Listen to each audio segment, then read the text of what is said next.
Hello and welcome back to another episode of More Than a Business Live. I am your host, Mitch Case. I'm also the co-founder of my wife and I's company, More Than a Meal, where we help you strengthen your most valued relationships by showing gratitude, appreciation, and empathy one meal at a time. We come to you every single Thursday at 3 p.m. Central Time, highlighting organizations and leaders that truly do business just a little bit different, where they focus more on their people and truly have become more than just a business. And so today's guest is nothing short of that. I'm excited to introduce him. But before we do that, I do want to give a shout out to our sponsor, Clarity Direct Partners. They're a staffing company that focuses on the AEC industry. So if it looks like construction, smells like construction, they're going to be able to help you either find somebody that's reliable and trustworthy or look for somebody to partner with in that way. So we're very grateful for that and continue to thank them for their support in this show. What I do want to do now is go ahead and give us a really high-level brief intro of our guest today. He comes from the organization Dimensional Innovations, and specifically on their construction side, which is called DI Build. I'm not going to pretend to tell you everything, the cool things that I know about DI. I'll let Jason maybe dive a little bit deeper with that. But without further ado, I do want to welcome Jason Schnurr to the show. Jason, welcome, man. Thank you. Glad to be here. I appreciate you and Clarity Direct having us on the show and giving us a window to talk. Yes. Well, if you don't know this, Jason just got back from a down and back to Houston yesterday. So he does put in some time on the road, but we're grateful to make some time to come on here and talk about DI. So go ahead and kind of like high level, give us an idea of who DI is and kind of what you do on a day-to-day basis. Yeah, so obviously, I feel like a whole lot of people know who DI is. Dimensional Innovations. They do just some of the most amazing, immersive experiences that are out there. Be it at the pro level, the college level, even children's hospitals, and some other large interactive type environments. So. Some things that come to mind are, the torch in the end zone at Raider Stadium, the large letters on top of SoFi, the State Farm Arena down in Atlanta. There's dozens and dozens, but they're highly engaging and very interactive. And we, as their general contracting partner, help provide all the licensure and additional support via trade partners that it may require to pull off some of the engagements and whatnot that they pursue and build. I mean, I just sit there and think of all the different things that are coming to Kansas City here soon, and just amazing things that you guys will likely be a part of. I don't even know if you guys can even mention the things that you're a part of, but I just imagine maybe there's some cool events coming up that you guys might be somewhat involved in. But probably most recognizable, I even told my son I was going to be talking to somebody from DI who put together the torch in the back of the Raiders end zone there. And, we both took a quick boo as a Kansas City Chiefs fan, but also a lot of pride in what you guys do that is on a global stage. So it's pretty awesome and excited to have you guys on that. Anybody that's tuning in, I do want to let you know, shoot into the comments if you have any questions for Jason and I as we kind of dive into today's episode, and also let us know what platform you're tuning in from, as well as your location that you're tuning in from. We want to hear from you on that side. So Jason, the way I typically start off this show, that first question I always ask is, what is something that DI Build has done to have a positive impact on a team member, a client, or even a community member? Yeah, I like to think we work genuinely to try and check all those boxes, right? So, so from a community standpoint, we participate in a variety of things that Dimensional Innovation does, right? They've got a cadre of 200 employees, right? And we get to be the 18 people strong that we are.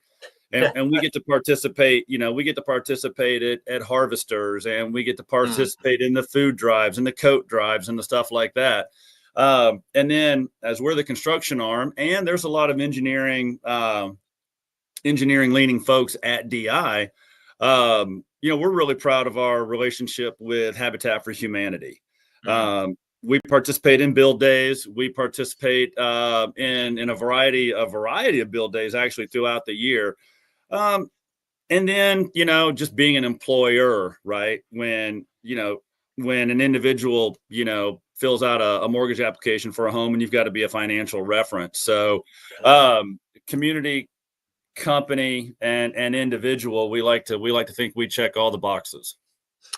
I don't think about that very often in the sense that so many, I mean, like you said, 200 people have to put down DI for their financial backing on this, and what kind of impact that can have from home ownership to cars to you name it, to allow them to do the things that they want to go and do in their personal lives. So that's a unique perspective that I hadn't really thought about as you do enter in those applications. Um, I obviously from the build side of things, like Habitat for Humanity. Um, like, are you guys going out on the and it's like actually building the homes and stuff like that? Provide supplies, time, labor. What does that look like? Yeah, so it's really answer D, all of the above. Mhm. It first and foremost, though, it is time, right? It's a community investment day for us. We'll get together a couple, 3 or 4 people from our squad and from the DI side of things who and put together a 7 or 8 member team that can go out for the day and put in 8 hours. And we try to do that. We try to do that quarterly, if not more, depending on if, they call us and they say, hey, we really could use an extra work day out of you guys. We'll work to find the time and go put in a day. And it's been, any part of the house we can work on together. It provides us a chance to break bread out in the field. It provides us a chance to, drive nails and screw guns and push paintbrushes and the stuff that we actually do as a profession allows us to do it at leisure and build some camaraderie. I mean, I couldn't agree more with that. I've talked a lot about this basketball group that I have on Friday mornings, and we just talk about how much it just like breaks down these barriers that are maybe there, and it just allows you to get to know each other on a different level. And having experience with other people outside of the office, where you're typically just on all the time, and actually having somebody relax a little bit and not feel like, oh, my boss is right next to me type of scenario. I better act this way or look this way or anything along those lines. And you're out there swinging hammers, and Jason's swinging a hammer too and missing the nail every single time. I know you're going to get some crap from buddies, and it just allows you to build some awesome relationships. So I think that's really amazing where organizations can kind of come together, use the skill set that they do have, and do something that's not necessarily work related. Is an amazing way to do that. I always like to talk. What truly makes these organizations like different. Like obviously DI has these amazing things that are very recognizable. And do you guys build the hearts around Kansas City? So honestly, we did. The answer to that was yes, but Okay. honestly, it took off to such an extent that they DI couldn't keep up with the demand. Wow. So we actually had to subcontract out like the fiberglass hull, if you will, Sure. right? Like Sure. we concepted it, we did some of the first articles, but then in order to get them reproduced at scale, we had to look to some other partners to get that done. And then, but we are the home base for distributing them, receiving them back from the artists, and then we kind of future-proof them, right? We kind of future-proof them here with our engineers, a little extra glue, a little extra sealer, a little extra this, and then deploy them right out to the various places in the city. Yeah. Okay. Well, I mean, right then and there, what makes DI more than just a business is the fact that anytime we see a heart running around, my 3 kids are screaming at me to stop the car to go take a picture with it. So, outside of that kind of impact, like what truly is it about DI and DI build that makes it more than just a business? Just again, trying to be, getting back to getting back to our core values, working to be genuine. And, one of the things that we try to do, from a business perspective and just a culture perspective is own the gray, right? In construction, there's a ton of gray area. You can have differences in materials, you can have different weather constraints, you can have different scheduling constraints, and you've got all these opportunities where there's gray, and your client could not be aware of this or could not be aware of that, or even you as a contractor could not have possibly expected this or possibly expected that, unless just in the most genuine effort to be earnest, have brought it up, looked ahead, and said, hey, starting October 1, hot water comes on for concrete. We're gonna need to adjust those costs, and you'll have to know that those are out there. And there's just a ton of other examples where we try to own the gray and ensure that our client doesn't feel as though they were put in a gotcha situation by us. Yeah. Having spent 10 years in the construction industry, a lot of people tend to think that it's black and white. The plans are printed, they're black and white.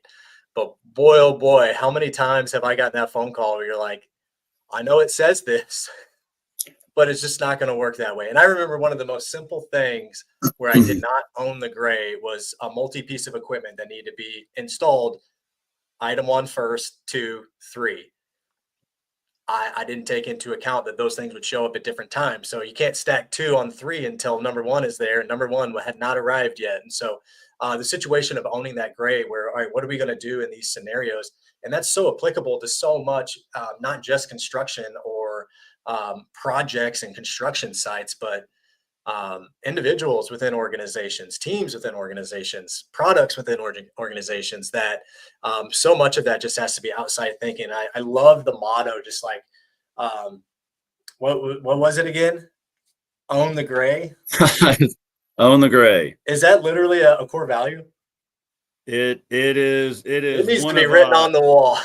It is written on the wall. It is written in some of our leadership and process, documents. It is something that we truly strive to do and look out for everybody's best interest. I mean, that doesn't just apply to our clients. I mean, it is truly a trickle down methodology, right? I mean, it applies to our trade partners. It goes up and down the chain of command. Well, let's talk about that. It's like the impact that you guys have on trade partners. Like, you guys are, I'm not going to say it 100% is this case, but most of the things you guys are making are one of a kind. Is that fair? It is. They oftentimes are one-offs, very, very difficult, very technical. It's in conjunction with what these guys may engineer or do engineer, right? Yeah. And they're in very high profile, high pressure situations where there's an opening day, there's a game day, there's Don't mention that opening day. Not at all. There's constraints, there's constraints relative to maybe a park being open or being closed or whatnot. So yeah, a lot of stuff is very one-off. It is not we have yet to build the same thing twice. I can genuinely say that. I imagine there's a lot of gray in those one-off, unique projects that you guys do. But you kind of talked about, that on the gray concept going into your trade partners who don't get paychecks from DI Build.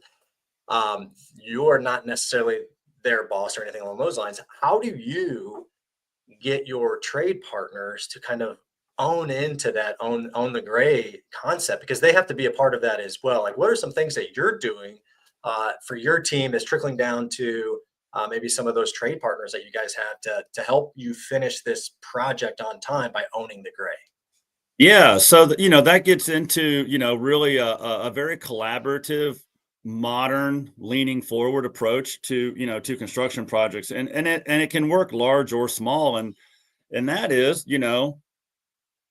setting the baseline for those that worked ahead of you and holding that line for those that work behind you. And you can call it lean construction, but at the end of the day, it's best practice, because in construction you're always working yourself out of a job, and that means you got to get to the next one. You got to get finished with this one and get to the next one. So our goal is always to put every best effort we can to getting our subcontracting partners to the job and doing our dangdest to make sure they're successful to get off the job. Mm. If it takes 2 weeks longer to do the roofing because I didn't get the blocking done, because I didn't get the roof drains put in, that not only will hurt me in pricing next time, but it's counterproductive to the intent of my building partner. Yeah. Yeah. So that's a construction world example of how owning the gray. Man. Although I don't sign the paycheck for the subcontractor, I understand time is money. Yeah. Yeah. Well, I mean, even coming from that concept of understanding that they have more jobs, you're not their only client. And you don't want that on your side, your team having any issues with that, because you're right. People don't forget a lot. And so if you cause issues that first time, they're definitely gonna remember that the next time around. Right? Fool me once, shame on you. Fool me twice, shame on me. Right? We all know that. What's a fool me again? You can't fool me twice. That saying keeps going after a while. I think George Bush had that one nailed down. But That's uh, right. Jason, let's transition into you, man. Like you literally just did a day trip down to Texas and back. Like that's not an easy trip. I'm sure that takes away time from other things that you want to do that aren't work related. What continues to motivate you to show up and serve the people that you're blessed to serve when, maybe some days we only have 20% of ourselves to give. Like, how are you giving 100% of that on a day-to-day basis? You've got to be driven, right? And you got to love what you do. And all kidding aside, I love construction. I was raised in it. I've seen it change people's lives. I know that it's changing the lives of people who work with me on a daily basis, back to employees buying houses and getting new Yeah. cars and paying off a student loan, and Mm, maybe with their bonus sending their kid to football camp. You don't know how it trickles down, but it's fulfilling and it's important, and it means a lot to me outside of even outside the construction, what we build with sticks and bricks. hmm. How do you, what are some ways that you kind of build that camaraderie outside of, um, I don't know the whole scenario. If you're meeting with a client or you have a project going on down in Texas, like how are you showing up to these different sites where maybe somebody is actually working remote for a while on a project? Like, how are you continuing to encourage them and motivate them on these projects that need to be finished? Yeah, so we have various touch bases. We have a call with project managers, we have a call with superintendents, and we just round table and put it out there and work our best to cut through double talk or pick up on inconsistencies and try to hit it on the head if we can sense that there's an issue. Um, Talk through it, motivate through it, understand, how I can support, how, understand wherever you may be, whatever, someone's strengths are, how can we leverage our various strengths as required to help anybody in the group Mm, own the gray. on the gray. I love it, man. I love it. I really enjoy that one liner there. So I might have to steal that one for our business as well. But Jason, we're kind of reaching the end of the show here, man. I'm so grateful for you to kind of come on and just help us learn a little bit more about DI and what truly makes DI build more than a business. So really appreciate you coming on. If this conversation resonates with anybody, whether today, tomorrow, or 6 years from now, what's the best way for them to get a hold of you? Uh, so LinkedIn is probably the easiest. If you visit, Okay. LinkedIn, or honestly, we're small but mighty. You know, you can look me up directly at dibuild.com All right. in the contacts page, and I'm in there somewhere, probably alphabetically if memory serves, and all my contact credentials are there as well. Awesome. Well, if you can't get a hold of Jason, shoot me a message and I'd be happy to get you guys connected as well. But part of the show, Jason, my wife and I always want to make sure we show our own gratitude for you spending the time with us. And by doing so, we allow you to send a meal on your behalf. to somebody that you think might be deserving of a gift of that capacity. So if you don't mind, maybe share somebody that you have in mind and a little bit on why they might be interested in receiving this gift.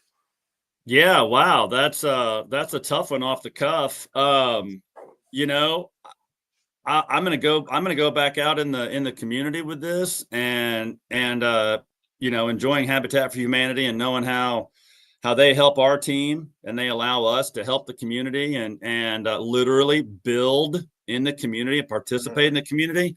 Yeah. Um, a house that we've worked on a couple times here lately that I think just got dried in and is probably about to hang drywall.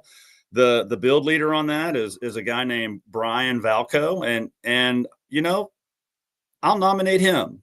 All right.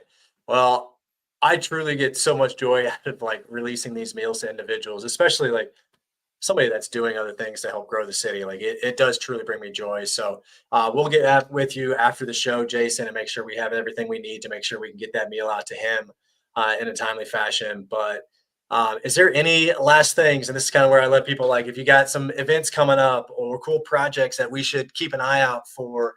I know we all want to know about them. So if you got some cool ones kind of coming up, feel free to share those. Otherwise, I'll go ahead and kick us out and say goodbye to the crew. Yeah, you know, two projects that we're really excited about out and about that aren't under an NDA. You know, there's Atlas 9 that we're building out where the old Schlitterbahn site was. Yes. Um, I would ask folks to go out and number one, drive by the site, see the building. It's going to be amazing. It's about 50,000 square feet. Atlas 9. Atlas 9. Okay. Atlas 9. And then, you know, we're doing a really exciting project up in Goshen, New York at Legoland in conjunction with Ferrari. So that's Oh, pretty cool sick. too. So, yeah, happy to have those two great partners, Atlas 9 and Lego. That is awesome. I will definitely go and find those and maybe even throw the link to those projects down in the comments on this. But Jason, thank you again for coming on the show and spending some time with us. Everybody that's tuning in right now, we'll be back every single Thursday. As long as we have another leader that we can interview, we will be back at Thursday at 3 p.m. Central Time, interviewing them and trying to understand what it is about those organizations and individuals that truly make it more than a business. So with that, Jason, have a wonderful rest of your week. Everybody else, thank you for tuning in. And until next time, we'll see you later.